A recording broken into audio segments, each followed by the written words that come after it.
Sa isang marangyang buhay na puno ng luho, may isang dalaga na ipinanganak na kailangan sumunod sa mga tuntunin ng kanyang ina. Isang CEO ng isang kilalang beauty product brand. Si Diana, ang unika iha, ay naglakbay sa landas na itinatadhana para sa kanya. Subalit ang mga pangarap na siyang nais niyang tuparin ay hindi ayon sa mga plano ng kanyang ina. Isang lihim ang lumantad na nagbukas ng pintuan ng pagtatalo sa kanilang dalawa. Sa isang iglap, ang maginhawang buhay ni Diana ay nagbago nang maglayas siya at maging katulong sa bahay ng isang mayamang pamilya. Ang pagkakamali, pagmamahal at paghihiganti ay pumapaloob sa isang kwento ng pagbabalik loob, pati na rin ang pagpapatawad. Magiging matagumpay ba si Diana sa kabila ng kanyang mga pinagdaanan? At makakamtan kaya niya ang katarungan na kanyang hinahanap? Sa isang marangyang mansyon na napapalibutan ng malalawak na mansyon at nagagandahang mga bulaklak, doon lumaki si Diana Montenegro. Siya nag-iisang anak ng tanyag na modelo at CEO ng Montenegro Beauty Empire, ang kilalang beauty brand na tinitingala sa buong bansa. Ang kanyang ina, si Doña Beatriz Montenegro, ay isang babaeng istrikta. Matapang at walang ibang hinangad kundi ang perpeksyon, lalo na pagdating sa kanilang pangalan at negosyo. Lumaki si Diana na may magagarang kasuotan, mamahaling gamit at walang ibang inalala kundi kung anong susunod na luho na ibibigay sa kanya at kanyang hihilingin. Sa bawat galaw niya, laging may kasamang alalay. Sa bawat hilingin niya, mabilis na ibibigay. Ngunit sa kabila ng marangyang buhay, may isang bagay siyang matagal nang ninanais. Ang maging doktor. Ngunit palagi siyang pinagagalitan ng kanyang ina dahil ayaw niya na maging isang doktor si Diana. Wala kang ibang dapat pagtuunan ng pansin kundi ang kumpanya natin, Diana. Ikaw lang magmamana nito. Mariing sabi ni Doña Beatriz isang gabi habang sila'y nagdi-dinner sa isang mamahaling restaurant. Napatingin si Diana sa kanyang paligid at bahagyang nahiya. Pero sa halip na sagutin ng kanyang ina, tahimik lang na sumubo ng pagkain si Diana. Mula pagkabata, iyon ang naririnig niya, na dapat niyang sundin ang yapak ng kanyang ina, na dapat niyang iwan ang pangarap niya, at dapat siya maging perpektong anak na susunod sa lahat ng dikta nito. Alam niyang mahal siya ng ina, pero hindi niya ito kailanman naramdamang tunay na nagmamalasakit sa kanyang mga pangarap. Hindi mo ba naiintindihan, Mama? Hindi ko gusto negosyong yan. Gusto kong maging doktor. Gusto kong tumulong sa mga may sakit. Hindi mo naiintindihan, Diana. Matalim na putol ni Doña Beatriz. Hindi mo alam ang buhay sa labas sa marangyang mundong ginagalawan mo. Ang pagiging doktor, walang may dudulot yan kundi pagod at hirap. Hindi mo kailangan yan.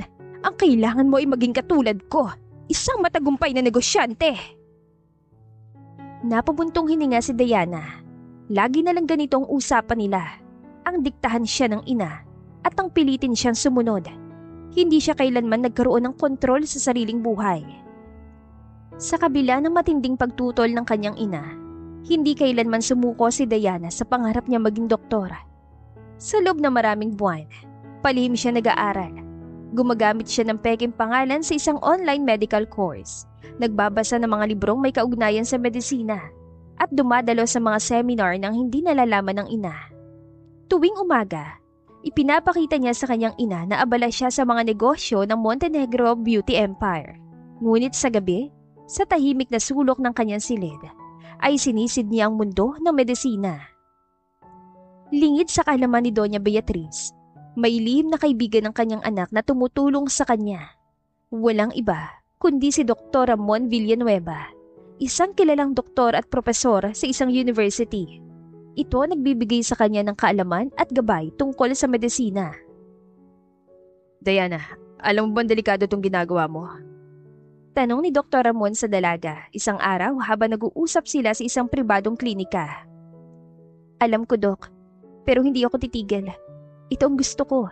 Palagi na lang kasi si Mama na susunod. May pangarap din naman ako. Tugon ni Diana. Matibay ang kanyang paninindigan na matupad ang kanyang pangarap. Ngunit ang lahat ng ito ay hindi nagtagal.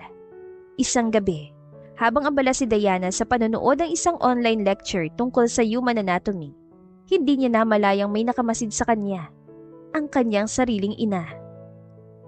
Tahimik na nakatayo si Doña Beatriz sa pinto ng kwarto ni Diana, nakapamewang at may matalim na tingin. Sa isang iglap, maharas niyang isinara ang laptop ni Diana. "Ano to?" Sigaw ng kanyang ina, nagliliyab ang mga mata sa galit. Napaatras si Diana, tila nanlamig ang kanyang katawan. Mama, hayaan mo akong ipaliwanag. Hindi mo ba ako narinig doon, Diana? Hindi ka magiging doktor. Hindi kita pinalaki para lang masayang ang oras mo sa bagay na ito. Mariing sigaw ni Doña Beatriz. Ngunit sa halip na matakot, nangibabaw ang matagal ng kinikimkim na hinanakit ni Diana. "Bakit, Mama? Ano ba talagang dahilan? Bakit ayaw mo ako maging doktor?" Sigaw niya, hindi na kayang pigilan ng namumuon luha sa kanyang mga mata. Napakuyom ang mga pala ni Doña Beatriz. Tila may gustong sabihin pero pilit niyang nilalabanan. "Dahil wala kang mararating sa pagiging doktor. Wala kang alam sa hirap ng mundong yan at hindi mo kailanman malalaman." Madiing sagot nito. Ngunit hindi naniwala si Diana. Alam niyang may mas malalim pang dahilan ng kanyang ina. Isang dahilan na matagal nang itinatago sa kanya. "Yun lang ba talaga, Ma? O baka naman may malalim ka pang dahilan?" Lumuluhang tanong ni Diana. "Hindi ako papayag, Diana. Hindi mo na itutuloy ang kahibangang yan." Madiing wika ni Doña Beatriz habang maring nakapamewang. Hindi niya sinagot ang tanong ng anak, kaya naman nagtaka ang dalaga. "Mama, bakit mo ba lagi akong kinokontrol?" Sigaw ni Diana, nanginginig ang boses sa pinaghalong galit at hinanakit. "Hindi ko ba pwedeng piliin ang gusto ko? Hindi ba ako pwedeng magkaroon ng sariling buhay? Lahat ng ginagawa ko ay para sa'yo, para sa kinabukasan mo." Sagot ng kanyang ina, puno ng otoridad ang boses nito. "Hindi mo naiintindihan, Diana. Ang mundong ginagalawan mo ay hindi para sa isang doktor. Hindi mo kailangang pumasok sa trabaho magpapahirap lang sa'yo." "Magpapahirap?" Tila hindi makapaniwala si Diana sa narinig. "Mama, hindi ako natatakot sa hirap. Ang totoo, ikaw ang natatakot. Natatakot kang hindi kita sundin. Natatakot kang hindi ako maging perpektong anak na gusto mong maging ako." Namula mukha ni Doña Beatriz sa galit. "Hindi mo alam ang sinasabi mo, Diana. Sabihin mo sa akin, Mama, ano ba talaga ang dahilan?" Natahimik si Doña Beatriz. Napayuko siya sa galit. Tila may pilit na kinikimkim sa loob ng kanyang puso. Humakbang si Diana palapit sa ina. Hindi na napigilan ang pagpatak ng luha sa kanyang mga mata. "Mama, sabihin mo sa akin ng totoo. May kinalaman ba ito kay Papa?" Napapitlag si Doña Beatriz sa narinig. "Hindi mo kailangang malaman." "Ano, Mama? Anong hindi ko kailangang malaman?" Lumakas lalo ang boses ni Diana ng mga oras na yon. "Matagal mo nang itinatago sa akin kung sino ang tunay kong ama. Sabi mo iniwan niya tayo, pero bakit hindi mo masabi kung sino siya? Dahil ba doktor siya?" Napahawak si Doña Beatriz sa kanya noo. Waring hindi na niya kayang itago ang katotohanan. "Hindi mo siya kailangan sa buhay mo, Diana." Mahina, ngunit matigas ang kanyang tinig. Pero para kay Diana, sapat na ang narinig niya. "Tama nga ako." Bulong niya, nanginginig ang kanyang labi. "Doktor si Papa. At kaya ayaw mo akong maging doktor dahil gusto mo akong ilayo sa kanya, di ba?" Hindi sumagot si Doña Beatriz. Sa unang pagkakataon, nakita ni Diana ang panghihina sa kanyang ina. Muling umagos ng luha ni Diana. "Hindi mo man lang ako binigyan ng pagkakataong makilala siya, Mama. Hindi mo siya kailangan." Sigaw ng kanyang ina. Ngunit ramdam ni Diana na hindi na ito sigurado sa sarili. Tumalikod si Diana at naglakad papunta sa kanyang kama habang nanginginig ang kanyang katawan sa pinaghalong galit at lungkot. At sa gabing yon, napagdesisyonan niyang hindi na siya magpapakulong sa anino ng kanyang ina. Oras na para hanapin niya ang sarili niyang landas at ang katotohanan tungkol sa kanyang ama. Matapos sa matinding pagtatalo nila ng kanyang ina, nagpasya si Diana na hindi na siya magpapakulong sa mga kasinungalingan. Kung hindi sasabihin sa kanya ni Doña Beatriz ang katotohanan, siya mismo ang maghahanap nito. Sa loob na ilang araw, Nagsimulang magtanong si Diana sa mga dating empleyado ng Montenegro Beauty Empire, lalo na sa mga matatagal nang nakatrabaho ng kanyang ina. Ngunit tila ba may takot ang lahat na pag-usapan na nakaraan ni Doña Beatriz. Parang may isang lihim na hindi dapat mabunyag. Hanggang sa isang araw, isang matandang babae ang lumapit sa kanya habang bumibisita siya sa isang lumang coffee shop sa Maynila. "Ikaw si Diana, hindi ba?" Mahina, ngunit pamilyar ang tinig nito. Napatingin siya sa babae, isang dating modelo na madalas niyang makita sa mga lumang larawan ng kanyang ina. Siya si Celia Ramirez, ang matalik na kaibigan ni Doña Beatriz nung kabataan nito. "Ikaw po si Miss Celia, hindi ba?" Tanong ni Diana, halatang nagulat na makita niya ang babae. Ngumiti ang matanda at umiling. "Huwag mo na akong tawaging Miss. Matagal na akong wala sa industriya. Pero may isang bagay akong dapat mong malaman, Diana. Tungkol sa iyong ama." Natahimik si Diana. Bumilis ang tibok ng puso niya. Parang kinukurot ang kanyang dibdib. "Totoo bang doktor siya?" Mahina niyang tanong. Malalim na buntong hininga ang pinakawalan ni Celia bago ito tumango. "Oo, Diana. Ang iyong amay si Dr. Enrique Salazar. Isa sa pinakamahusay na surgeon noon sa bansa. Mahal na mahal ka ng ama mo, pero hindi siya kailanman pinayagan ng iyong ina na lumapit sa iyo." Nanlaki ang mga mata ni Diana. Hindi siya makapaniwala sa narinig. Bakit? Bakit ginawa yun ni Mama? Si Beatriz noon, isang modelo sa rurok ng kanyang kasikatan. At nang malaman niyang buntis siya sa'yo, natakot siya mawala ang lahat. Ang pagiging isang single mother sa industriya noon ay isang malaking eskandalo. Pinili niyang itago ang pagbubuntis niya at iniwan ng iyong ama. Halos hindi makapagsalita si Diana. Parang lumulubog ang puso niya sa bigat ng katotohanan. Nasaan siya ngayon? Nanginginig ang kanyang tinig na nagtanong kay Celia. Saglit na tumigil si Celia bago malungkot at tumingin kay Diana. "Matagal na siyang wala, Diana." Mahina niyang sagot. "Pumanaw na siya 5 taon na nakalipas dahil sa isang aksidente sa ospital kung saan siya nagtatrabaho." Parang may pumunit sa puso ni Diana. Ang lalaking matagal na niyang gustong makilala, ang ama na hinanap niya sa loob ng maraming taon, ay wala na. Napayuko siya, pinigilan ng luhang namumuo sa kanyang mga mata. "Hindi ko man lang siya nakilala." Mahina niyang bulong. Hinawakan ni Celia ang kanyang kamay. "Pero may isang bagay kang dapat malaman. Hindi ka kailanman kinalimutan ng iyong ama. Bago siya pumanaw, iniwan niya ang kanyang diary para sa iyo. Ibinigay niya iyon sa iyong ina pero nakita ko na itinapon niya kaya naman tinabi ko dahil alam kong darating ang araw na ito. Nalaman ko kasi na hinahanap mo siya kaya lakas loob akong kinausap ka." Mula sa kanyang bag, inilabas si Celia ang isang lumang notebook. Kupas na ang mga pahina, ngunit malinaw pa rin ang nakasulat sa takip. Nakalagay sa unahan ay para sa anak kong nawalay sa akin. Nanginginig ang mga kamay ni Diana habang tinatanggap ang diary. Sa wakas, kahit hindi man niya nakausap ng personal ang kanyang ama, may natira pa ring bahagi nito para sa kanya. At sa puntong yun, mas lalo niyang napatunayan, hindi niya hahayaang kontrolin siya ng kanyang ina kailanman. Ipagpapatuloy niya ang kanyang pangarap, hindi lang para sa sarili niya, kundi para sa amang hindi niya nakilala, ngunit minahal siya hanggang sa huli. Sa gabing yun, mag-isa si Diana sa kanyang kwarto.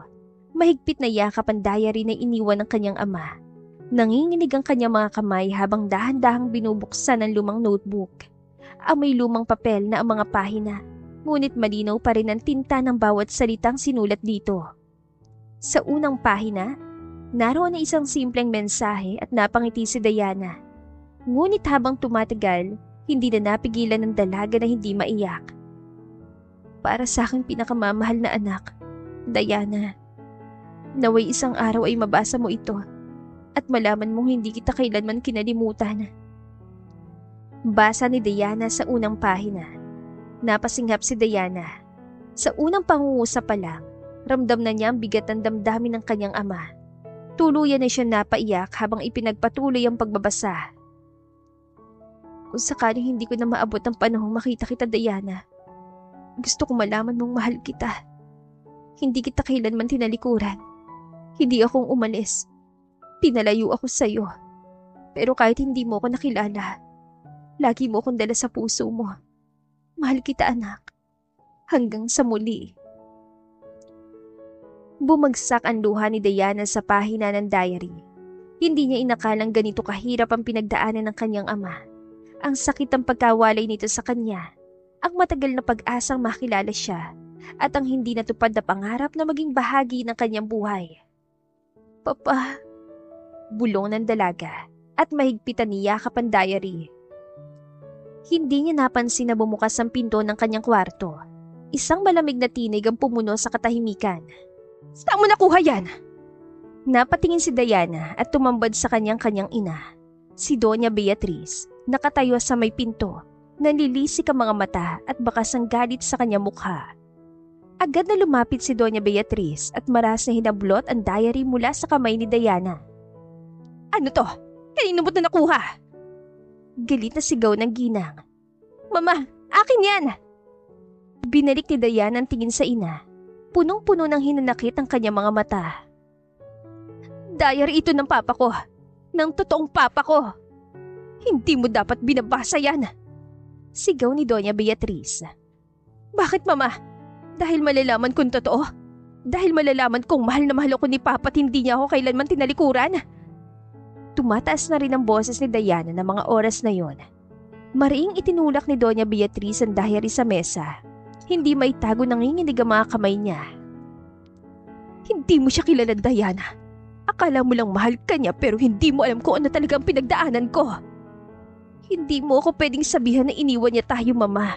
Ikaw ang lumayo sa kanya. Ikaw ang nagdesisyong ipagkain siya sa akin. Hindi mo naiintindihan. Kung hinayaan ko makasama mo siya, hindi tayo aabot sa kung anong meron tayo ngayon. Hindi mo naiintindihan kung anong hirap ang pinagdaanan ko para lang mabigyan ka ng marangyang buhay. Pero Mama, hindi ko kailanman hiningi ang marangyang buhay na to. Ang gusto ko lang ay makilala ang aking ama.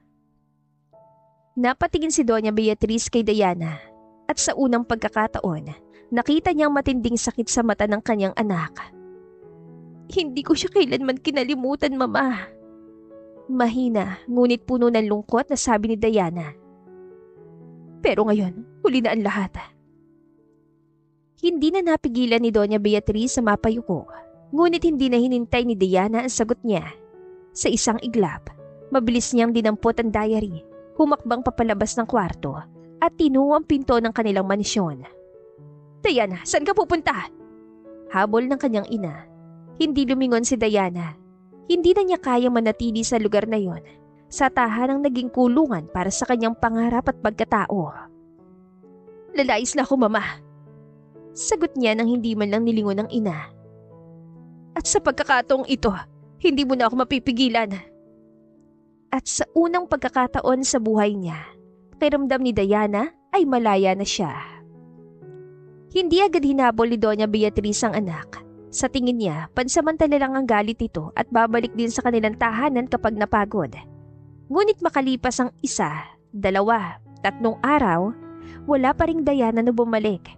Doon na kinabahan si Doña Beatriz. Nais niyang tawagan ng mga kakilala ni Diana, ngunit alam niyang hindi ito magpapakita sa sino mang may koneksyon sa kanya. At sa kauna-unahang pagkakataon, naramdaman niyang unti-unting bumabalik sa kanya ang takot na minsang naramdaman niya noon. Ang takot na mawala ang pinakamahalagang tao sa buhay niya. Samantala, si Diana naman ay nagpunta sa bahay ng kanyang matalik na kaibigang si Dr. Janine Castillo. Isa sa mga naging malapit niyang kaklase sa medical school bago siya pigilan ng kanyang ina. Sigurado ka pa sa desisyon mo, Diana? Tanong ni Janine habang pinapapasok siya sa apartment nito. Pwede ka manatili dito pero alam mong mahirap mabuhay nang wala ang suporta ng mama mo. Alam ko. Sagot ni Diana, pilit na pinapalakas ang loob niya. Pero kailangan kong tumayo sa sarili kong paa. Hindi ko na kayang bumalik sa dati. Pinatuloy siya ni Janine sa maliit ngunit maayos na apartment ito. Sa unang pagkakataon sa buhay niya, wala siyang kasamang yaya. Wala siyang marangyang silid at wala siyang credit card na pwede niyang gamitin kahit kailan. Ngunit sa kabila nito, nakaramdam siya ng kakaibang kapayapaan. Kinabukasan, habang naglalakad siya sa labas upang mag-isip ng kanyang susunod na hakbang, napansin niyang isang maliit na poster na nakadikit sa waiting shed. Made for hire. Tumatanggap kahit walang experience, mataas ang sahod at may libreng tirahan. Pagbabasa ni Diana sa poster, saglit siyang natigilan. Mula sa isang marangyang buhay, ngayon ay iniisip niyang maging kasambahay. Ngunit hindi na siya nagdalawang isip. Kinuha niya ang address na nakasulat sa papel at agad na nagtungo doon upang mag-apply. Pagdating niya sa bahay ng pamilyang Saavedra, agad siyang pinapasok ng mayordoma upang kausapin si Doña Feliz, ang may-ari ng mansyon. Si Doña Feliz ay isang matapang at mahigpit na babae. Kilalang estrikta sa mga empleyado. Sa unang tingin pa lang, ramdam na ni Diana ang malamig nitong pag-uugali. "Anong pangalan mo?" Malamig na tanong ni Doña Feliz habang tinignan siya mula ulo hanggang paa. "Diana po." "May karanasan ka na ba sa gawaing bahay?" Wala po." Napataas ang kilay ni Doña Feliz. "Wala? Ni hindi ka marunong maglaba, magplancha o magluto?" Napahiya si Diana pero hindi siya sumuko. "Matututo po ako, madam." Nagkibit balikat ang ginang. "Ay, ewan ko na lang. Mukha ka maarte. Pero sige, subukan natin. Pero tandaan mo, ayoko nakakakita ng palpak na katulong dito. Ayos?" Tumango si Diana, wala na siyang ibang pagpipilian. Hindi naging madali ang buhay kasambahay ni Diana, lalo na't malayo iyon sa kinagisnan niyang buhay. Unang araw pa lang niya, natapon niya ang tray ng juice na inihahain niya kay Sander, ang anak ng amo. Buti na lang at hindi ito natamaan ng baso. "Anong klase kang katulong?" Galit na sigaw ni Doña Feliz. "Hindi ka ba tinuruan sa dati mong pinanggalingan?" "Pasensya na po." Mahina niyang sagot habang pinupulot ang basag na baso.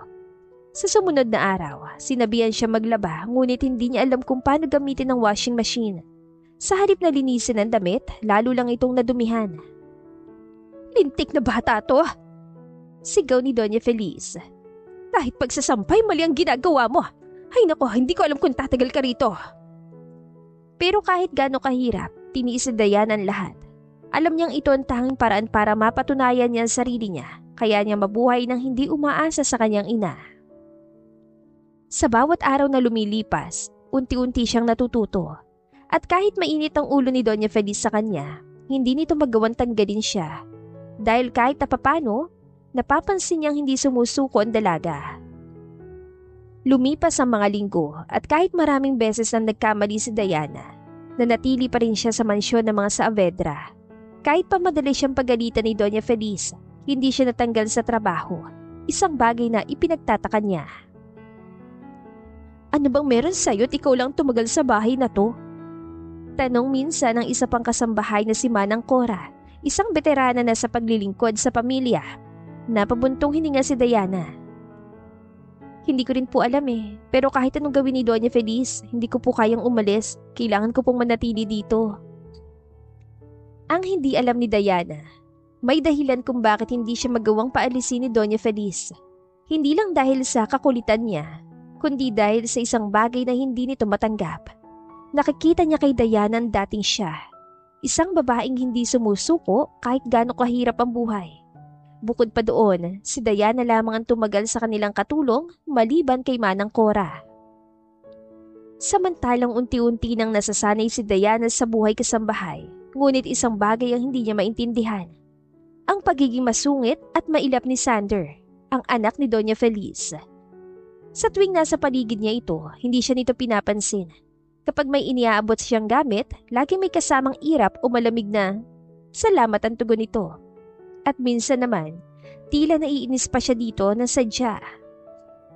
Isang beses, habang nag-aayos si Diana ng mga libro sa study room, biglang pumasok si Sander. "Bakit may naayos yan? Wala namang may pakialam kung magulo yan." Malamig ditong sabi. Napatingin si Diana. "Ginagawa ko lang trabaho ko, sir." Napangisi si Sander. "Trabaho? Akala mo ba magtatagal ka rito? Wala pang 3 buwan, tinatanggal na mga kasambay dito. Malas na lang namin at hindi ka pa nawawala." Sa halip na sumagot, pinilit ni Diana na huwag patulan ng inis nito. Hindi niya maintindihan kung bakit parang galit si Sander sa kanya pero wala siyang balak sumuko. Siguro nga, malas niyo. Pero malas ko rin dahil araw-araw kita nakikita. Sagot niya at hindi na napigilan ng sarili. Nagkatinginan sila, parehong nag-aapoy ang mga mata sa inis. Ngunit sa ilalim ng inis at tensyon sa pagitan nila, may isang bagay na hindi nila namamalayan. Unti-unting nagbabagong paraan ng tingin nila sa isa't isa. Araw-araw, hindi nawawalan sagutan at asaran sa pagitan ni Diana at Sander. Sa tuwing magkasalubong sila, siguradong may patutsyada si Sander at hindi naman nagpapatalo si Diana kahit paamo niya ito. Pakiramdam niya kasi sinasadya ni Sander upang mapalis siya kaya naman nais niyang ipakita sa binata na hindi siya magpapatalo. Bakit ang bagal mo maglinis? Aabutin ka ng siyam-siyam yan. Bakit ikaw? Hindi mo nga kayang ayusin ang sarili mong kwarto. Huwag mo ang galawin yung mga libro ko, baka masira ka sa kakakuskus mo. Kung gusto mo, ikaw na lang maglinis, dami mong reklamo. Ganito ang takbo ng kanilang araw-araw. Isang tila laro ng asaran na hindi nila mapigilang gawin sa tuwing magkasama sila. Pero sa kabila ng kanilang pagtatalo, hindi nila napapansin na unti-unti silang nagiging bahagi ng mundo ng isa't isa. Isang gabi, malakas ang ulan at naputol ang kuryente sa buong mansyon. Tahimik ang paligid nang biglang marinig ni Diana ang isang malakas na tunog mula sa study room. Nang tignan niya, nakita niyang si Sander yun. Napatumba ang isang lamesita habang pilit na hinahanap ang flashlight. Ano bang ginagawa mo? Tanong ni Diana habang hawak ang sariling flashlight at itinapat kay Sander. Napahinto si Sander. Saglit na nasilaw sa liwanag ng ilaw bago tumingin kay Diana. Wala kang pakialam. Umirap si Diana pero lumapit para siya upang tulungan ng amo. Diyos ko, napaka-arte mo. Kung gusto mo ng ilaw, sana nagtanong ka na lang. Lumapit siya para itayong natumbang lamesita. Ngunit sa hindi inaasahang pangyayari, nadulas siya sa basang sahig at muntik nang bumagsak. Kung hindi lang siya nahawakan ni Sander sa bewang. Nagulat si Diana. Si Sander man ay tila natigilan din. Hawak-hawak siya nito at ang pagitan nilang dalawa ay halos wala ng espasyo. Napalunok si Diana habang nakatitig sa mukha ng lalaki. Ngayon lang niya ito tinignan na maayos. Matangos ang ilong, nangungusap ang mga mata, at kahit na madalas siyang asarin nito, hindi niya may tatangging gwapo ito. Nang mapansin ni Sander ang kakaibang katahimikan sa pagitan nila, unti-unti itong umiti. Aba, parang natameme ka bigla, miss ka sa bahay. Napakurap si Diana at agad na itinulak si Sander. Ano ka ba? Wala yun. Pilit niyang itinatago ang pamumula ng pisngi. Natawa si Sander pero hindi niya naalis ang tingin kay Diana. Sa unang pagkakataon, hindi na ito nakaramdam ng inis sa babae, kundi ng kakaibang kilig na hindi niya maipaliwanag. Mula nung gabing yun, unti-unting nagbago ang trato ni Sander kay Diana. Hindi man siya bumitaw sa pangasar. Naging mas malambing ang kanyang tono. Kung dati ay laging irap ang sagot niya, ngayon ay may kasama ng ngiti. Si Diana naman, kahit inis pa rin sa pag-uugali ni Sander, hindi maitanggi sa sarili na tila may kung anong bumabagabag sa kanyang dibdib sa tuwing lumalapit si Sander sa kanya. At isang araw, nang minsang mahuli ni Sander si Diana na napagod sa paglalaba at nakatulog sa garden, dahan-dahan niyang inilagay ang isang kumot sa ibabaw nito. Habang tinitignan niya ang payapang mukha ng dalaga, napangiti siya. Anong ginagawa mo? Biglang tanong ni Diana at bahagyang nagising. Hindi naman agad nakasagot si Sander. Pero sa halip na lumayo, yumuko siya ng bahagi at bumulong. Pwede bang, wag mo na akong iwasan. Napalunok si Diana. Sa unang pagkakataon, hindi niya alam ang isasagot. Dahil sa puso niya, alam niyang unti-unti na rin siya nahuhulog. Sa bawat araw na lumilipas, lalong naging kakaibang pagtrato ni Sander kay Diana. Mula sa pang-aasar, nauwi ito sa mga banayad at tingin, simpleng pangiti, at mga sandali kung saan tila gusto nilang palaging magkasama. Isang gabi, habang nag-aayos si Diana ng mga mesa sa hardin, biglang dumating si Sander at umupo sa isang upuan. Pinagmamasdan lang siya. Bakit ka nakatitig, sir? Tanong ni Diana, hindi makatingin ng diretso sa amo. Napangiti si Sander. Bakit? Bawal? Ang creepy kaya. Ngumisi lang ang binata sa kadahan-dahang lumapit. Ikaw kasi, ang cute mo kapag naiinis. Napalunok si Diana. Tigilan mo nga ako. Pero bago pa siya makalayo, hinawakan ni Sander ang kanyang kamay. Mahigpit ngunit banayad, hindi siya nasaktan. Sa halip, may kung anong kuryenteng dumaloy sa katawan niya. Diana. Mahina ngunit seryoso ang boses ni Sander. Napatigil siya. Hindi niya alam kung anong meron sa mga titig nito pero hindi niya magawang umiwas. At bago pa siya makapag-isip na maayos, naramdaman na lang niyang marahang pagdampi ng labi ni Sander sa kanya. Isang halik. Isang matamis, mainit at puno ng damdaming halik. Sa una, hindi gumalaw si Diana. Parang nanigas siya sa gulat. Pero nang lumalim ang halik ni Sander, hindi na niya napigilan ang sarili. Pumikit siya at gumanti ng halik. Malambing, puno ng pag-aalinlangan, ngunit may halong matinding damdamin. Nang maghiwalay ang kanilang mga labi, parehong habol hininga ang dalawa. Ano tong ginagawa natin? Mahina, ngunit ang hinginig ang boses ni Diana. Hindi mo ba alam? Sagot ni Sander habang hinahaplos ang pisngi ni Diana. Matagal na kitang gusto. Napatitig si Diana, hindi siya makapagsalita. Alam niyang mali yun. Alam niyang kapag nalaman ni Doña Feliz, siguradong matatanggal siya. Pero sa sandaling yun, wala siyang pakialam. Dahil alam niya, gusto rin niya si Sander. Mula ng gabing yun, nagkaroon sila ng isang lihim na relasyon. Sa umaga, patuloy silang nagtatalo at nagpapakunwari na wala silang koneksyon. Pero sa gabi, sa tuwing walang nakakakita, palihim sila nagkikita sa lumang guest room sa mansyon. Doon nila inilalabas ang tunay nilang nararamdaman. May mga pagkakataong nagkikita sila sa hardin, nagtatawanan habang nagpapalitan ng masasayang alaala. Minsan, sa loob ng study room kung saan nagkukunwari sila nagbabasa ng libro, ngunit sa katunayan, mas gusto nilang titigan ng isa't isa. Hanggang isang gabi, nang magtagpo sila sa lumang guest room, hindi na nila napigilan ang nadarama. Sigurado ka ba? Tanong ni Sander habang hinahaplos ang buhok ni Diana. Hindi na sumagot si Diana. Sa halip, hinawakan niya ang mukha ni Sander at hinalikan ito. Isang halik na mas mainit at mas puno ng damdamin kaysa dati. At sa gabing yun, tuluyan nilang ipinagkatiwala ang kanilang mga sarili sa isa't isa. Lumipas ang mga linggo at patuloy nilang itinago ang kanilang relasyon. Ngunit sa hindi inaasahang pagkakataon, nagsimulang makaramdam ng kakaiba si Diana. Madaling mapagod, mabilis mahilo at tila hindi niya maatim na kainin ang ilang pagkain. Hanggang sa isang araw, matapos niyang bilhin at gamitin ng PT, halos malaglag ito sa kamay niya na makita ang resulta. 2 linya. Buntis siya. Napaupo si Diana, nanginginig ang buong katawan.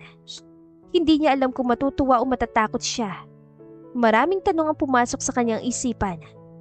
Paano niya yun sasabihin kay Sander? At higit sa lahat, paano kapag nalaman nito ni Doña Feliz? Sa mga sumunod na araw, pilit ay tinatago ni Diana ang kanyang kalagayan kay Sander. Alam niyang hindi pa siya handang sabihin ng totoo. Hindi pa niya alam kung paano tatanggapin ng binata ang balita. Ngunit sa hindi inaasahang pagkakataon, si Doña Feliz ang unang nakatuklas ng kanyang lihim.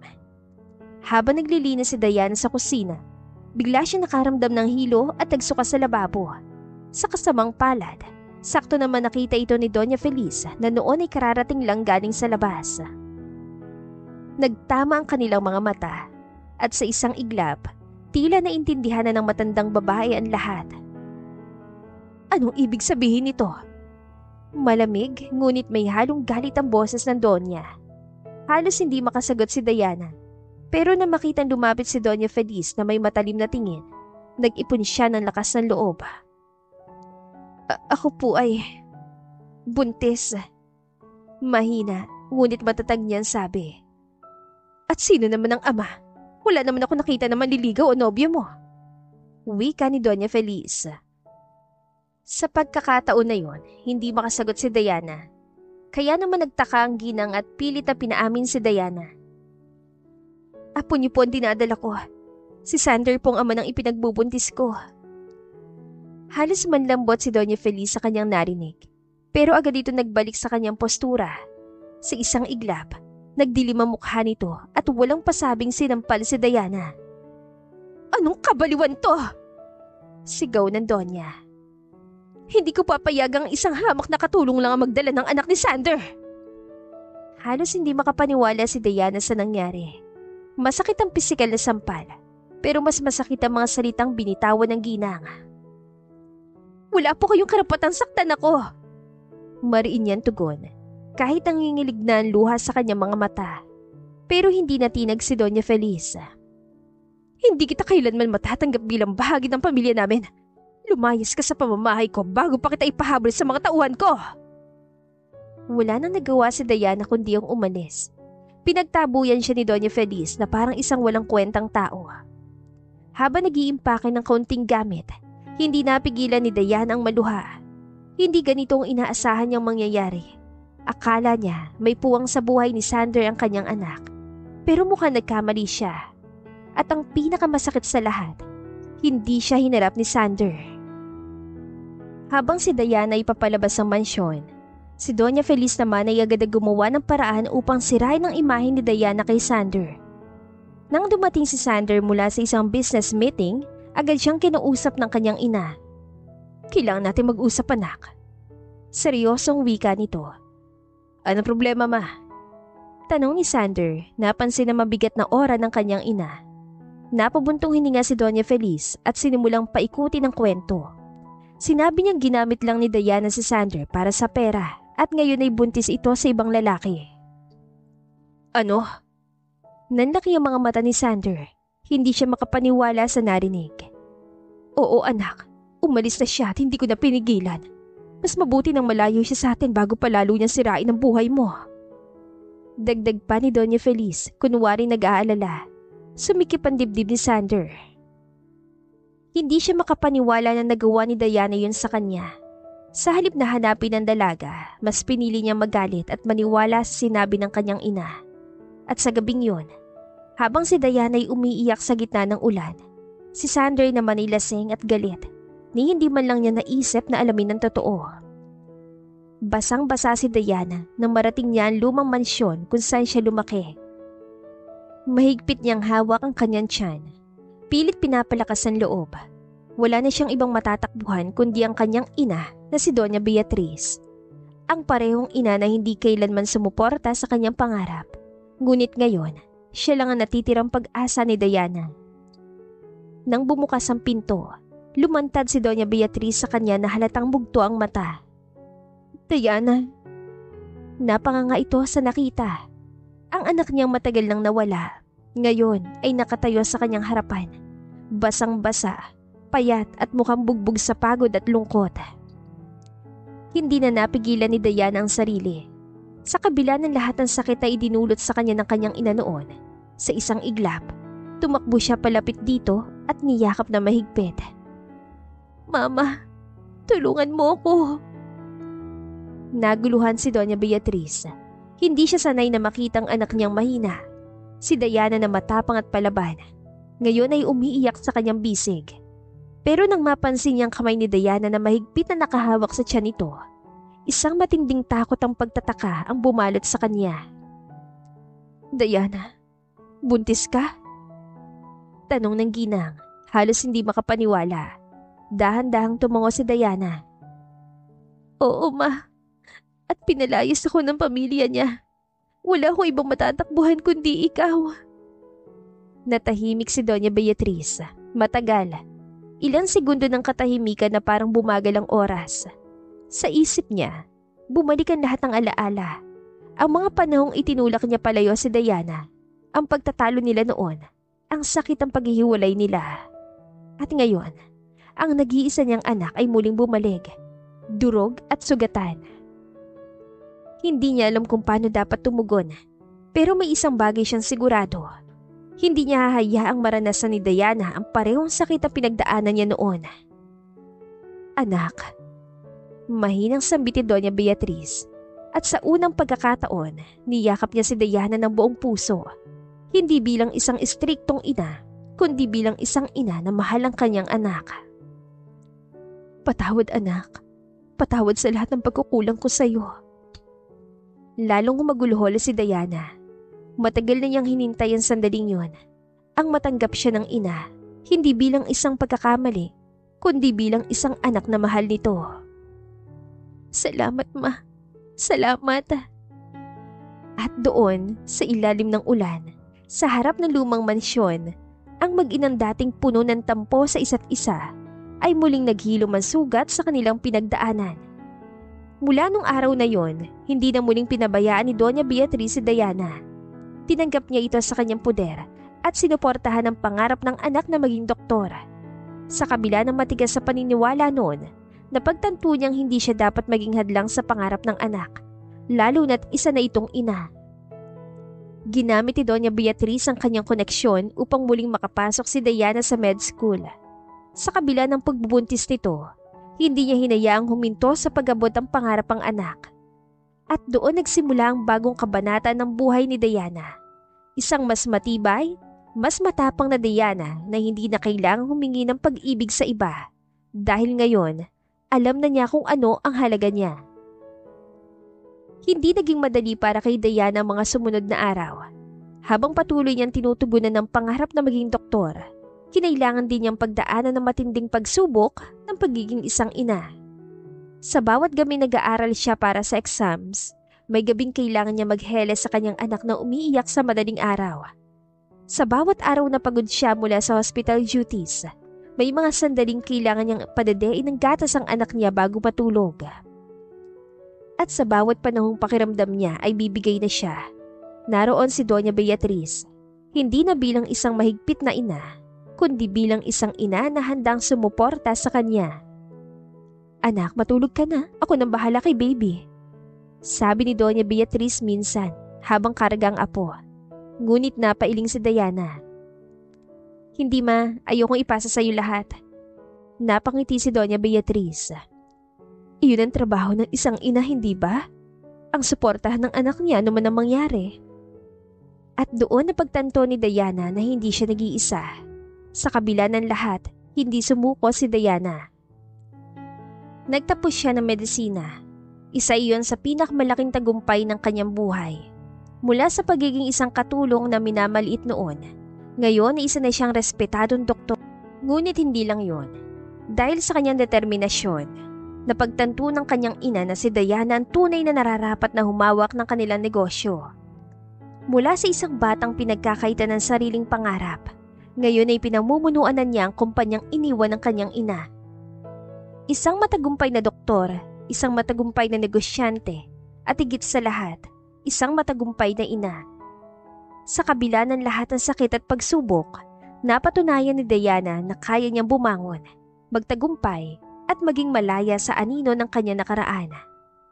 Ngunit isang araw, isang balitang umabot sa kanya na muling magpapabago sa takbo ng kanyang buhay.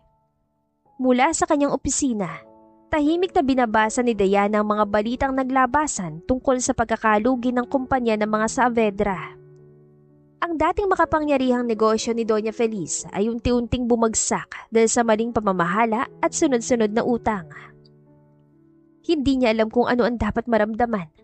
Awa, galit, o simpleng pagtataka kung paano bumagsak ng gano'n ang pamilya ng lalaking minsan niyang minahal. Ngunit hindi niya inasahan ang sumunod na pangyayari.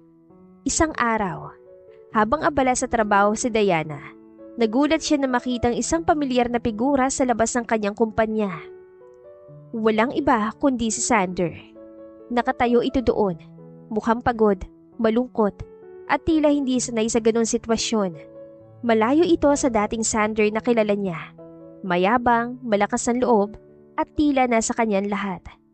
Ngayon, isang desperadong lalaki ang nakatayo sa kanyang harapan. Miss Diana Montenegro, may bisita po kayo. Ani ng kanyang sekretarya, malamig na tumungo si Diana. Papasukin mo siya.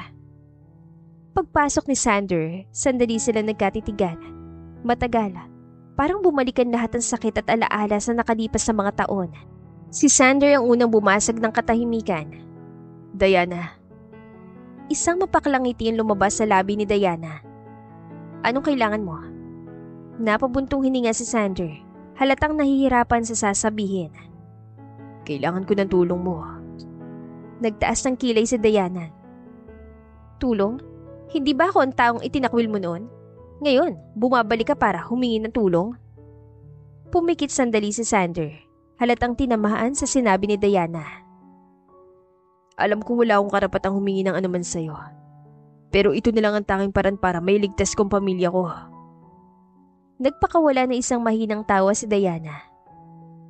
Pamilya mo? Kasama ba dyan ang inang pinalayas ako noon? Napayuko si Sander. Diana, please. Ang totoo, malala na lagay ng mama ko. Natigilan si Diana. Anong ibig mong sabihin? Lumuha si Sander. May sakit siya sa puso. Kailangan na siya maoperahan sa lalong madaling panahon. Pero wala na kaming pera. Sa kabila ng lahat ng galit at hinanakit sa puso niya, isang parte kay Diana ang hindi kayang tiisin ng kalagayan ng dating pamilya ng ama ng kanyang anak. Muling nagtagpo ang kanilang mga mata at sa pagkakataong yun, si Diana nang nasa posisyon ng kapangyarihan. Matapos ang isang mahaba at seryosong pag-uusap, nagpasya si Diana. Bibilhin ko ang kumpanya ninyo. Nanlaki ang mga mata ni Sander. Ano? Totoo ba yan, Diana? Tumango si Diana, ngunit ang tinig niya ay matigas. Oo, pero wala kang makukuhang espesyal na pabor. Gagawin ko to bilang isang negosyante, hindi bilang babaeng niloko mo nun. Hindi na nakapagsalita pa si Sander. Sa puntong yon, alam niyang wala na siyang ibang pagpipilian kundi tanggapin ang alok ni Diana. At ilang araw matapos ang transaksyon, tuluyang naging pag-aari na ni Diana ang kumpanya ng Saavedra. Matapos ang ilang araw, habang ini-inspeksyon ni Diana ang ospital na pagmamay-ari niya, isang hindi inaasahang bisita ang dumating, si Doña Feliz. Pero hindi tulad ng dati.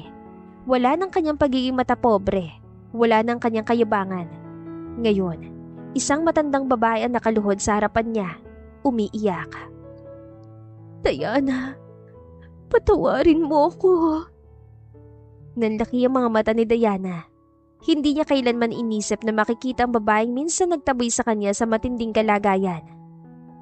Anong ginagawa mo? Malamig na tanong ni Diana. Alam kong wala akong mukhang maiharap sa iyo, pero ako'y nagmamakaawa. Napahigpi si Doña Feliz. Ikaw lang ang makakapagligtas sa akin. Ikaw lang ang pwedeng mag-opera sa akin. Napatingin si Diana sa matandang babae. Sa babaeng minsan nagpahirap sa kanya. Naisip ni Diana na iyon na bang karma ni Doña Feliz? Iyon na bang araw ng kanyang paghihigante? O mas pipiliin niyang ipakita na siya ay masigit pa sa babaeng naging dahilan ng kanyang paghihirap? Sa kabila ng pagsusumamo ni Doña Feliz, hindi agad nagbigay ng sagot si Diana. Sa unang pagkakataon, siya nang may hawak ng alas at balak niyang iparamdam sa matandang babae ang hirap na pinagdaanan niya noon. Gusto mong operahan kita? Malamig na tanong ni Diana habang nakatayo sa harapan ng nakaluhod na si Doña Feliz. Bakit ko naman gagawin yun? Lumuha si Doña Feliz. Diana, alam kong wala akong karapatan, pero nagmamakaawa ako. Nagmamakaawa? Tumawa si Diana na mapakla. Parang ako noon, hindi ba? Noong nagmamakaawa ako sa harapan mo na huwag akong palayasin. Pero anong ginawa mo? Pinagtawanan mo lang ako. Pinalayas mo ako na parang isang basura. Kahit alam mong dinadala kong iyong magiging apo. Galit na wika ni Diana sa ginang. Diana, please. Halos hindi na makapagsalita ang matanda dahil sa bigat ng kanyang nararamdaman. Kung gusto mong operahan kita, kailangan mong maranasan ang naranasan ko noon. Sabi ni Diana. Simula ngayon, ikaw at si Sander, magiging alipin ko. Dahil desperado si Doña Feliz, pumayag siya sa lahat ng kondisyon ni Diana. Sa unang linggo, pinagtrabaho ni Diana si Doña Feliz bilang isang tagalinis sa ospital. Nagsuot ng simpleng uniform, walang kahit sinong nakakaalam ng matandang babae na minsang makapangyarihan at matapobre. Ngayon ay naglalampaso sa sahig ng sariling ospital ng dating kanyang kasambahay. Ang dating ginang na mayaman, ngayon ay tila isang ordinaryong trabahador. Sa bawat pagod at pawis na dumadaloy sa mukha ni Doña Feliz, alam niyang iyon ang parusa sa lahat ng kanyang kasalanan. Si Sander naman ay ginawang personal driver ni Diana. Sa tuwing ipagmamaneho niya si Diana, hindi niya maiwasang alalahanin ng mga panahong siyang nasa taas. Ang mga panahong si Diana ang halos lumuhod sa kanya. Minsan, nagkaroon ng pagkakataon si Sander na tanungin ito. Diana, hanggang kailan mo kami papahirapan? Tumingin lang si Diana sa kanya mula sa likod ng sasakyan. Hanggat gusto ko. Malamig na tugon ni Diana. Isang gabi, hindi na nakatiis si Sander. Hinila niya si Diana sa isang sulok ng ospital at hinarap ito. Ano ba talagang gusto mong mangyari, Diana? Galit na tanong ni Sander. Ano ba makukuha mo sa ginagawa mo to? Bakit mo ba kami pinapahirapan ng ganito? Malumanay na tanong ng binata. Gusto ko lang maranasan yung sakit na pinagdaanan ko noon. Malamig na sagot ni Diana. Patawad kung sinaktan kita noon, pero bakit parang ako lang may kasalanan? Sumisigaw na si Sander sa mga oras na yon. Bakit parang wala kang kasalanan? Ikaw ang nagloko, Diana. Ikaw ang sumama sa ibang lalaki. Iniwan mo ko at pinaniwala na mahal mo ko, pero ano? Bigla ka na lang nawala at nagpabuntis sa iba. Alam mo ba kung gaano ako nasaktan? Sigaw ni Sander. Napatras si Diana. Nagulat siya sa mga sinabi ni Sander. Ano? Ano sinasabi mo? Nagtatakang tanong ni Diana. Huwag mo sabing hindi mo alam. Huwag ka nang magmangmangan pa. Galit na galit si Sander. Kaya hindi kita hinanap noon dahil sinabi sa akin ni Mama na iniwan mo ko para sumama sa isang mayaman lalaki. Nagpantingan tainga ni Diana. Sinabi yun ng mama mo? Oo, at nakita kong ebidensya. May mga larawan ka kasamang ibang lalaki. At dahil doon, naniwala ako na niloko mo ko na hindi mo ko mahal. Nanlaki yung mga mata ni Diana. Sander, hindi totoo yan. Wala akong ibang lalaki. Sinungaling ang mama mo kaya hindi na ako magtataka kung bakit kinakarama na siya ngayon. Sinisingil na siya sa lahat ng kasamaan niya. Wika ni Diana. Huli na ang lahat, Diana. Bumuntong hininga si Sander. Kita ang sakit sa kanyang mga mata. Kahit pa sabihin mo hindi totoo, kahit pa may paliwanag ka, hindi na kita kayang pagkatiwalaan. Napayuko si Diana. Alam niyang si Doña Feliz ang may pakananan lahat. Pero hindi niya akalaing ganong kalalim ang naging epekto kay Sander. Nagkatinginan sila. Pero ngayon, hindi na ito tulad ng dati. Hindi na ang dating Sander at Diana nagmamahalan. Ngayon, sila ay dalawang taong sinira na nakaraan. Alam mo ko ano masakit? Bulong ni Sander. Hindi na kita nakikitang katulad ng dati. Hindi na ikaw babaeng minahal ko noon. At sa isang iglap, tumalikod si Sander at iniwan si Diana. Naiwang mag-isa si Diana, hawak ang kanyang dibdib, habang ang isang katotohanang matagal na niyang pilit iniiwasan ay tuluyang bumagsak sa kanya. Sa kabila ng tagumpay at paghihiganti, hindi na may babalik ang nakaraan. Hindi alam ni Sander na sa likod ng pinto nakatayo si Doña Feliz, tahimik na nakikinig sa mainit na pagtatalo nilang dalawa ni Diana.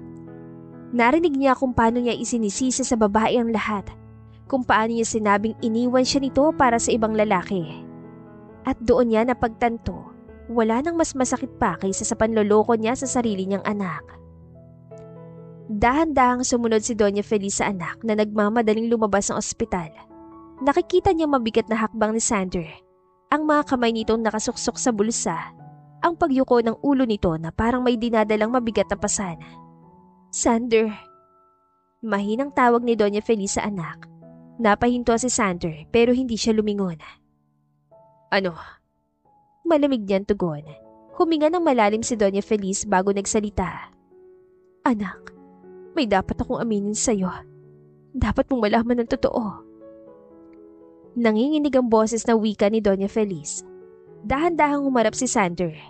Kitang-kita sa mukha niya ang pagod at paghihinayang. Ano na naman yan, ma?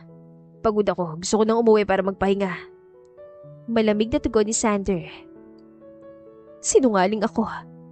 Mahina, ngunit matigas ang tinig ni Doña Feliz habang sinasambit ang mga katagang yun. Siniraan ko si Diana. Ako ang nagpakalat ng mga larawan niya kasamang ibang lalaki. Ako ang nag-imbento ng kwento na iniwan kanya para sa mayaman. Dahil alam kong kapag naniwala ka, hindi mo na siya hahanapin. Nanlaki ang mga mata ni Sander sa kanyang narinig. Ano? Totoo ang lahat ang sinasabi ko ngayon, anak. Lumapit si Doña Felisa kay Sander. Halos hindi makatingin sa sariling anak dahil sa bigat ng kanyang kasalanan. Ginawa ko ang lahat ng iyon kasi gusto kong ilayo ka kay Diana. Hindi ko matanggap na magiging manugang kong isang babaeng hamak na kasambahay lamang. Pag-amin ni Doña Felisa, nagpantingan-tingan ni Sander sa kanyang narinig. Mama, sinira mo ang buhay namin. Sinira mo ako. Sinira mo si Diana. Alam ko, anak. Kaya humihingi ako ng tawad. Dumaloy ang luha sa pisngi ni Doña Felisa. Patawarin mo ako, Sander. Patawarin? Napatawa ng mapakla si Sander at seryosong tumingin sa ina. Alam mo bang ilang taon ako nagdusa, nagalit, nagtanong kung bakit ako niloko ni Diana? Yun pala, ikaw ang dahilan. Hindi na napigilan ni Sander ang kanyang sarili. Sumigaw siya, lumayo at napailing. Mama, hindi ko alam kung kaya kitang patawarin. Pero sa kabila ng galit niya, nakita niya nang hihinang katawan ng ina. Ang lungkot sa mga mata nito, ang takot na tuluyan siyang mawala. At sa puntong yun, naalala niya kung sino siya. Hindi siya tulad ng kanyang ina. Huminga ng malalim si Sander at lumapit kay Doña Felisa. Mama, wala nang silbi ang galit ko sa'yo. Hindi ko na mababago nakaraan. Kaya, pinapatawad kita. Sander. Napatakip ng bibig si Doña Feliz, hindi makapaniwala. Pero hindi ibig sabihin na madali ko makakalimutan ang ginawa mo. Seryoso ang mukha ni Sander habang nakatingin ng diretsyo sa mata ng ina. Kailangan mong panagutan ng mga ginawa mo. Tumango si Doña Feliz. Tanggap niya ang desisyon ng anak. Anak, tama ka. Kaya kung gusto mo bumalik kay Diana, ipaglaban mo siya. Sa loob ng ospital, nakaupo si Diana sa kanyang opisina. Pilit na inaayos ang kanyang damdamin. Alam niyang tama siya magalit. Pero bakit may isang bahagi sa kanya nasasaktan? Maya-maya lang, may kumatok sa kanyang pinto. Come in. Malamig niyang sabi at inayos ang sarili. Pagbukas ng pinto, si Sander ang bumungad. Diana, sinabi na ni Mama ang totoo sa akin. Mahina nitong tawag. Tinitigan lang siya ni Diana, walang emosyon. Walang kahit anong bakas ng sakit o lungkot. Ano na naman ang kailangan mo, Sander? Dahan-dahang lumapit si Sander at umupo sa harap ng mesa ni Diana. Gusto kong humingi ng tawad. Hindi kumibo si Diana. Totoo ang sinabi mo kanina. Hindi kita hinanap. Hindi kita pinaniwalaan. Mas pinili kong paniwalaan ang kasinungalingan ng mama ko kaysa ipaglaban ka. Sandaling natahimik at napalunok si Sander. At iyon ang pinakamalaking pagkakamali sa buhay ko. Pagpapatuloy ng binata, tumingin siya kay Diana. Pilit na hinahanap ang dating pagmamahal sa mga mata nito. Diana, alam ko hindi ko kayang burahin ang sakit na ibinigay ko sa'yo. Pero gusto kong malaman mo na nagsisisi ako. Hindi ko man lang inalam ang totoo kahit kinausap ka man lang. Nasaktan kasi ako at alam ko mali ang ginawa ko. Lumuluhang wika ni Sander. Huminga ng malalim si Diana. At anong gusto mo gawin ko? Patawarin ka? Kung kaya mo akong patawarin, tatanggapin ko ng buong puso. Kung hindi, tatanggapin ko rin. Saglit na natahimik si Diana at napatingin kay Sander. Tumayo si Diana at tumalikod. Sander, huli na ang lahat. Diana, please. Hindi ko pa kayang patawarin kayo ng mama mo. Matigas na wika ni Diana. Nagboluntaryo din si Sander sa ospital kung saan nagtatrabaho si Diana. Hindi upang manggulo, kundi upang ipakita dito na kaya niyang makibagay sa mundo nito. Minsan kapag pagod si Diana sa trabaho, bigla na lang itong makakakita ng pagkain sa kanyang mesa. May sticky note na may simpleng mensahe mula kay Sander. Huwag kalimutang kumain, Dr. Diana. Nagpadala si Sander ng sulat kay Diana, hindi text o email, kundi isang tunay na sulat na sinulat ng kamay. Sa una, hindi alam ni Diana kung dapat ba niyang bigyan ng pagkakataon si Sander. Ngunit sa kabila ng lahat, nararamdaman niya ang senseridad nito. Kaya isang gabi, nagpasya siyang kausapin ito. Sa isang maliit na cafe malapit sa ospital, nagkita sila. Habang nakaupo sa tapat ng isa't isa, tahimik lang silang nagtitigan. Si Sander, puno ng kaba. Si Diana, puno ng pagdadalawang isip. Ano ba talagang gusto mong mangyari, Sander? Seryosong tanong ni Diana. Gusto kita ligawan ulit. Diretsong sagot ni Sander. Napakurap si Diana. Hindi niya inaasahan ng kasimplihan ngunit bigat ang mga salitang yon. Ligawan? Tumango si Sander. Oo. Hindi ko gustong pilitin kang bumalik sa akin dahil sa nakaraan natin. Gusto kong mahalin mo ko ulit. Dahil gusto mo, hindi dahil kailangan. Gusto kong ipakita na ikaw pa rin, Diana. Mula noon hanggang ngayon, hindi nagbagong pagmamahal ko sa'yo. Paliwanag ni Sander.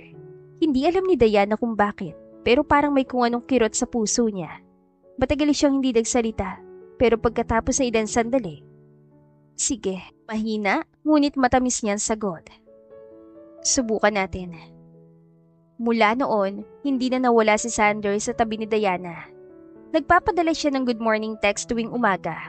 Simple lang, pero laging may mga kasamang maliit na joke para mapangiti si Diana. Nag-aalok siyang ihatid si Diana pa uwi kahit na tumatanggi ito. Minsan, naglalakad lang sila pa uwi. Nag-uusap tungkol sa kung ano man ang nangyari sa buong araw. Isang gabi, niyaya ni Sander si Diana sa isang sorpresa. Dinala siya nito sa isang maliit na restaurant na may rooftop kung saan tanaw ang bituin. Ano to, Sander? Isang dinner date. Sagot ng lalaki habang ngiti-ngiti. Wala ka nang kawala. Napatawa si Diana pero hindi niya itinanggi sa sarili na kinikilig siya. Minsan nagpunta sila sa park kung saan nagbonding sila kasamang kanilang anak. Hindi ka pa rin marunong magpalipad ng saranggola, no? Tukso ni Sander. Ikaw kaya magturo ng anak natin? Sagot ni Diana at tumatawa. At habang pinagmamasdan nila ang kanilang anak, unti-unting nararamdaman ni Diana na baka may pag-asa pang mabuo muli ang kanilang pamilya. Habang lumilipas sa mga araw, hindi na malaya ni Diana na unti-unting bumabalik ang dating damdamin niya para kay Sander. At isang gabi, habang nasa labas ng bahay si Diana, tahimik na pinagmamasdan ng buwan, lumapit si Sander sa kanya. Ano iniisip mo? Tanong ng lalaki. Kung tama bang ginagawa kong to? Sagot niya. Kung kaya ko pa bang bumalik sa'yo? Diretsang sagot ni Diana. Hindi sumagot si Sander. Sa halip, dahan-dahan siyang lumapit.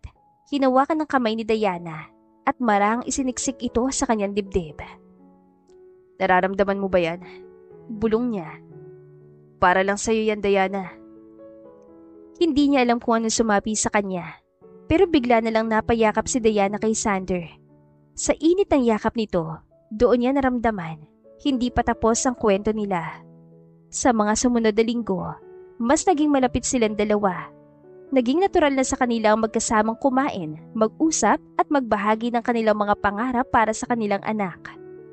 Minsan, niyaya ni Sander si Diana sa isang beach trip kasamang kanilang anak. Habang naglalakad sa gilid ng dalampasigan, bigla niyang hinawakan ng kamay ni Diana. Mahalaga ka sa akin. Mahina niyang sinabi. Hindi naman bumitaw si Diana. At sa bawat oras na lumilipas, unti-unting napagtanto ni Diana na baka nga oras na para muling buksan ang puso niya para kay Sander. Habang lumilipas ang mga buwan, unti-unting bumalik ang tiwala ni Diana kay Sander. Hindi man naging madali, pero sa bawat maliit na hakbang, sa bawat tawanan, sa bawat lambing, sa bawat oras na pinaparamdam ni Sander ang kanyang pagmamahal, unti-unting natututunang patawarin ni Diana, hindi lang si Sander, kundi pati ang sarili niya. Isang gabi, habang nakaupo sila ni Sander sa veranda ng bahay ni Diana, pinag-uusapan nila ang kanilang nakaraan. Hindi ko inakalang aabot tayo sa puntong to. Mahina, ngunit tapat na sabi ni Diana. Ako rin. Sagot ni Sander habang nakangiti. Pero nagpapasalamat ako na hindi mo kami pinagtabuyan, na hindi mo ako kinalimutan. Wika ni Sander. Hinawakan ni Sander ang kamay ni Diana. Handa na ba tayong bumuo ng bagong kwento? Tanong niya. Napatingin si Diana sa kanya. Maraming alaala ang bumalik. Ang sakit, ang galit, ang hinanakit. Pero mas nangingibabaw ang pagmamahal. Ngumiti siya. Oo, Sander. Simulan na natin ulit. Nakangiting tugon ni Diana. Makalipas ng ilang taon, isang engranding kasal ang ginanap sa isang malaparaisong isla.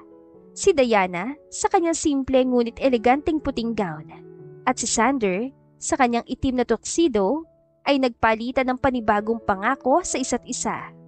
Si Doña Feliz ngayon ay isang mas mapagkumbabang babae, masayang pinagmamasdan ng anak at manugang na ngayon ay kanyang tunay nang natanggap at minamahal.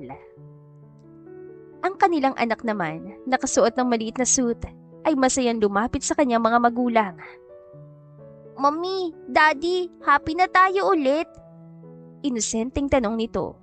Si Diana at Sander ay sabay nang ngumiti.